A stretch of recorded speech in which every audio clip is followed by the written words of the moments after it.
we live in such an abundance. Historically, we have so much available to us and in resources. Everything is like one click away. And people are getting more and more depressed, especially the young adults. So what is your recommendation? Where do we stop this trend? Yeah. So just to reinforce what you said, Jean Twenge, she's a professor, psychology professor, did research looking at teenagers in the United States. And this unfortunately applies to teenagers all over the world. And what she showed was that, every 5 years they used to measure mental health of young adults. And every 5 years it was essentially the same, 1% up, 1% down, but essentially mental health pretty stable over the decades.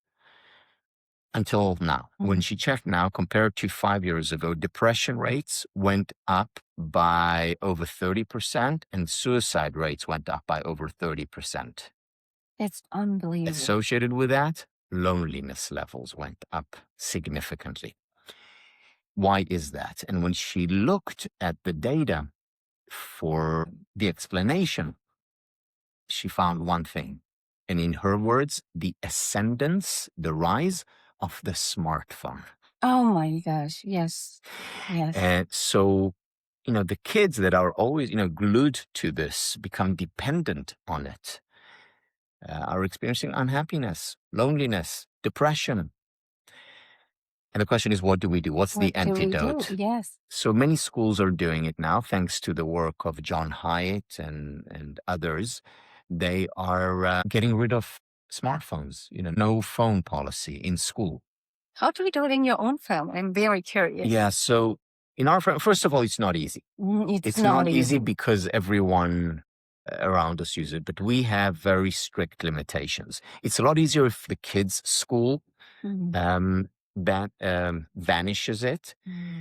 But then there is the afternoon and their kids spend hours and hours, whether it's on the phone, whether it's playing video games, whether it's, surfing and, social media. And what parents need to do is set boundaries. There's no other choice. I don't see any other choice. Yeah, there's maybe that kid, once in one kid in 100 who has maybe the discipline or doesn't care that much about the phone, and then they're able to put it aside.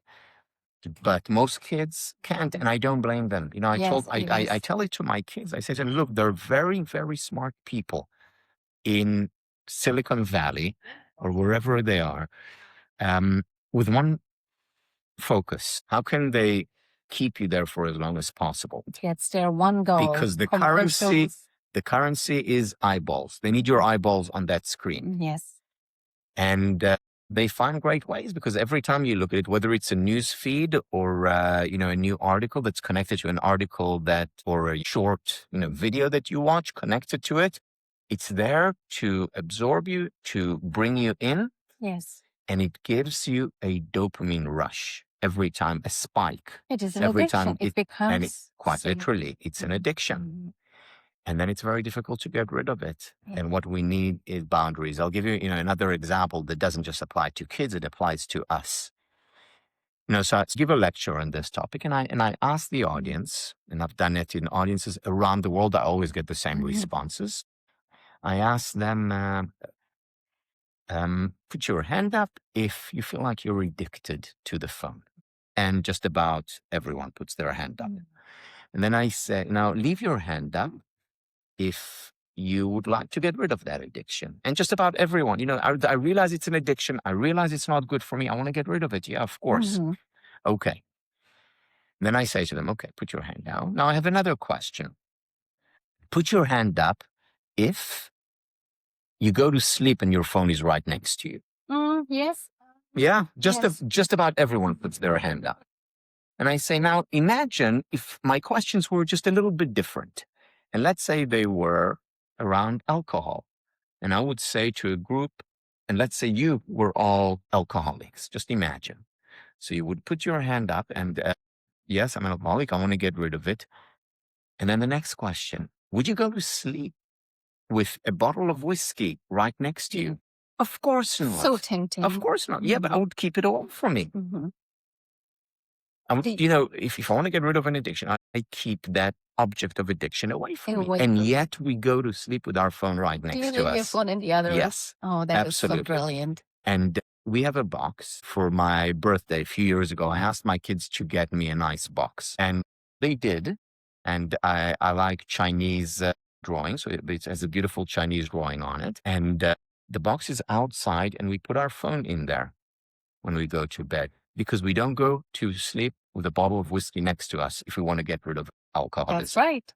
Moreover, when we wake up, what do we do the first thing in the morning? If the phone is right next to us, the first thing we turn to is the phone. Yeah. Instead of, if there's someone next to you, turn to the person next to you. If there's no one next to you, turn inside. Mhm.